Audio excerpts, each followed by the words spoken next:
বর্তমান সময়ে ভারতের জাতীয় ফুটবল দলের যে বেহাল দশা, এমন চলতে থাকলে আগামী 1000 বছরেও ভারতের ফুটবলের কোনো উন্নতি দেখছে না দেশটির সাবেক অধিনায়ক।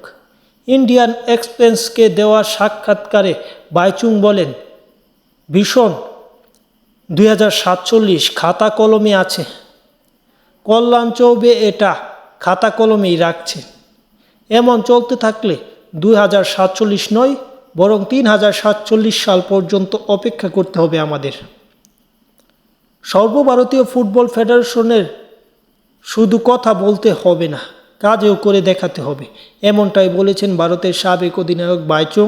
আর বলেছেন, ভারতের ফুটবলের বর্তমান অবস্থা নিয়ে চিন্তা বাইচুংয়ের। তিনি বলেন, আমি মর্মাহত।